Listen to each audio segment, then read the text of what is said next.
Hello दोस्तों, आज हम तुगलक वंश शुरू करेंगे। तुगलक वंश से पहले हमने गुप्त साम्राज्य, मौर्य साम्राज्य, शुंग साम्राज्य, कुषाण के बारे में मैंने वीडियो बना चुका हूँ। आज शुरू करेंगे हम तुगलक वंश। तुगलक वंश इतिहास का महत्वपूर्ण वंशों में से एक है। इस वंश की शुरुआत की बात करते हैं। खुसराव शाह, उससे पहले एक शासक था, खुसराव शाह, याद ना, खुसराव शाह एक शासक था। इस शासक की हत्या कर दी गई। हत्या करने के बाद यहाँ पर गयासुद्दीन तुगलक नाम का राजा शासक बना। गयासुद्दीन तुगलक, याद रखना, गयासुद्दीन तुगलक नाम का राजा बना। इसने तुगलक वंश की नींव रखी। तुगलक वंश की नींव रखी। अब फिर क्या हुआ? गयासुद्दीन तुगलक के एक पुत्र हुआ जिसको कहा गया जूना खां। जूना खां भी कहते हैं, इसको उलुग खां भी कहते हैं, और इसको मोहम्मद बिन तुगलक भी कहते हैं।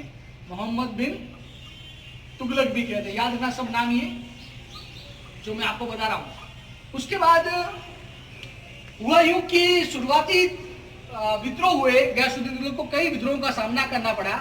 उसमें से सबसे महत्वपूर्ण विद्रोह था तेलंगाना का विद्रोह। कौन सा विद्रोह था? तेलंगाना का विद्रोह। तेलंगाना का विद्रोह हुआ। इस विद्रोह को दबाने के लिए जूना खां को भेजा गया। जूना खां ने इस विद्रोह को सफलतापूर्वक दमन कर दिया, सफलता हासिल कर ली। यहाँ इस विद्रोह का दमन करने में जूना खां को सफलता प्राप्त हुई। अब सफल होने के बाद गयासुद्दीन तुगलक ने अपने पुत्र जूना खां की स्वागत करने के लिए एक आयोजन किया। स्वागत करने के लिए एक आयोजन किया जिसमें लकड़ी का भवन बनाया गया। क्या बनाया गया? लकड़ी का एक भवन बनाया गया, आलीशान बनाया गया, एक जोरदार फंक्शन रखा गया। किसके लिए? जूना खां के स्वागत करने के लिए बनाया गया। लेकिन संयोगवश क्या हुआ, इस लकड़ी के भवन गिर गया और जिसमें गयासुद्दीन तुगलक की मौत हो गई। गयासुद्दीन तुगलक की मौत हो गई। किससे, कैसे हुई? प्रश्न आ सकता है कि गयासुद्दीन तुगलक की मौत कैसे हुई थी? तो लकड़ी का भवन गिर जाने के कारण गयासुद्दीन तुगलक की मौत हुई थी। और इसके बाद 1325 में, डेट याद रखना, 1325 में जब गयासुद्दीन तुगलक की मौत हुई तो मोहम्मद बिन तुगलक 1325 में सुल्तान बना। मोहम्मद बिन तुगलक सुल्तान बना। अब हम बात करेंगे इतिहास के एक ऐसे राजा की जिसको इतिहास मूर्ख राजा भी कहता है। इसकी बहुत बार गुणगान करता है। मैं इसके बारे में आपसे तफसील से बयान करेंगे। इसके बारे में, मोहम्मद बिन तुगलक के बारे में। मोहम्मद बिन तुगलक को रक्त का प्यासा भी कहते हैं। मोहम्मद बिन तुगलक को एक साम्राज्य विस्तार करने वाला शासक भी कहा जाता है, रक्त का प्यासा भी कहा जा सकता है। हुआ यूं था कि शुरुआत में जब वो राजा बना तो इसका साम्राज्य 23 प्रांतों में विभक्त था। याद रखना, कितने प्रांतों में विभक्त था? 23 प्रांतों में विभक्त था। तो मोहम्मद बिन तुगलक ने अपने साम्राज्य को सुव्यवस्थित करने के लिए कुछ योजनाएं तैयार की। इसलिए इतिहास में मोहम्मद बिन तुगलक की योजनाएं बड़ी प्रसिद्ध है। इसी योजनाओं के कारण इस राजा को मूर्ख राजा की संज्ञा भी दी गई। अगर ये योजनाएं चली होती तो मोहम्मद बिन तुगलक विश्व का या भारत का महान राजाओं में इसकी गिनती होती। अब बात करेंगे हम मोहम्मद बिन तुगलक की योजनाएं। विश्व में, इतिहास में, भारतीय इतिहास में मोहम्मद बिन तुगलक की योजनाओं के बारे में बहुत बड़ा वर्णन है, बहुत बड़े क्वेश्चन आते हैं इसके अंदर। तो हम शुरुआत करते हैं मोहम्मद बिन तुगलक की 5 योजनाओं के बारे में। नंबर 1 योजना है 2 आब में करवर्दी।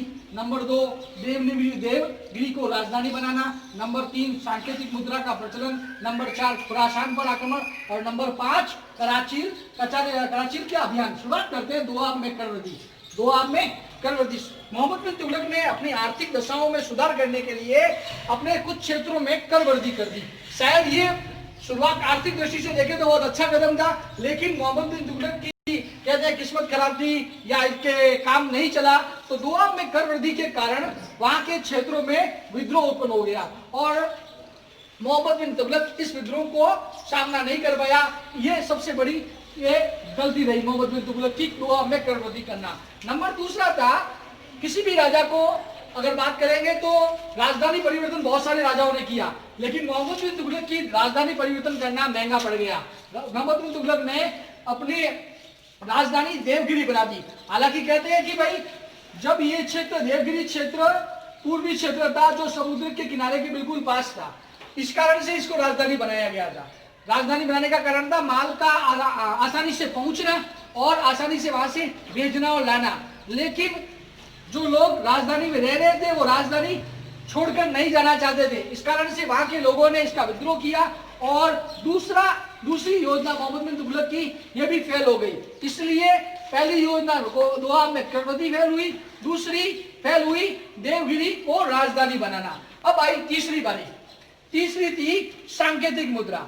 मोहम्मद बिन तुगलक ने एक जोरदार योजना बनाई, एक और अच्छी योजना बनाई, वो था सांकेतिक मुद्रा का प्रचलन। इससे पहले मोहम्मद बिन तुगलक के शासन में सोने और चांदी के सिक्के थे। कौन से सिक्के थे? सोने और चांदी के सिक्कों का प्रचलन था। तो मोहम्मद बिन तुगलक ने सोने और चांदी के सिक्कों को राजकीय खजाने में भरने के लिए सबको मंगवा दिया और एक तांबे के सिक्के चलवाए, जिस पर सांकेतिक मुद्रा का नया प्रचलन किया।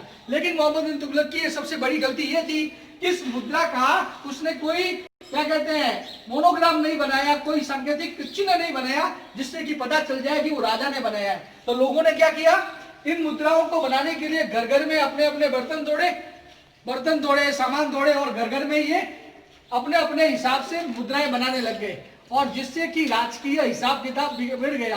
तो तीसरी योजना भी भाई साहब की फेल हो गई। पहली दोआब में कर दी, दूसरी देवगिरी को राजधानी बनाना, तीसरी सांकेतिक मुद्रा का प्रचलन, चौथी खुरासान पर आक्रमण। ये चारों, चौथी आएगी खुरासान पर। मोहम्मद बिन तुगलक की चौथी योजना थी खुरासान पर आक्रमण।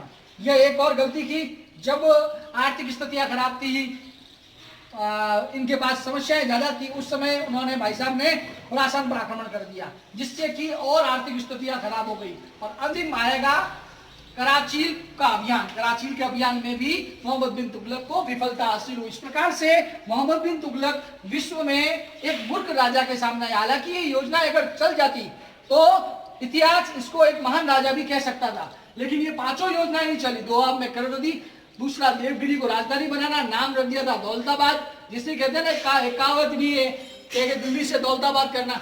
दिल्ली से दौलताबाद का मतलब दिल्ली से दौलताबाद, उसने राजधानी परिवर्तन किया था और ये, लेकिन ये भी नहीं चली तो भाई साहब फेल। उसके बाद तीसरी सांकेतिक मुद्रा का प्रचलन, ये भी नहीं चला, भाई साहब यहाँ पे भी फेल। उसके बाद खुरासान पर आक्रमण, आर्थिक गतिविधियां खराब थी और आर्थिक गतिविधियों के कारण ये भी फेल हो गई। तो पांचवा है, तो चौथी थी खुरासान पर आक्रमण और पांचवी कराची अभियान। इस प्रकार से तुगलक वंश का ये महान शासक कहेंगे तो मूर्ख राजा में बदल गया, क्योंकि ये पांचों योजनाएं इसकी विफल रही। इसलिए तुगलक वंश का ये एक मूर्ख राजा के रूप में इसका वर्णन किया जाता है। पांचों योजनाएं विफल हो गई। इतिहास में ये बड़े महत्वपूर्ण प्रश्न है, इन प्रश्नों को आप पढ़िएगा और इसके आगे वाले वीडियो हम बनाएंगे फिरोज तुगलक के बारे में, तुगलक वंश के कुछ अन्य राजाओं के बारे में हम पढ़ेंगे। फिरोज तुगलक भी एक तुगलक वंश का एक बहुत ही बेहतरीन राजाओं में उसकी गणना की जाती है। आप इस वीडियो को इसके आगे वाले में देखने के लिए आप टेलीग्राम की आईडी में जाइएगा, वहाँ पे आप फॉलो कर सकते हैं। आगे वीडियो जो भी बनाना है आप प्रश्न पूछ सकते हैं, कौन सा वीडियो बनाना है इसके बारे में भी बता सकते हैं।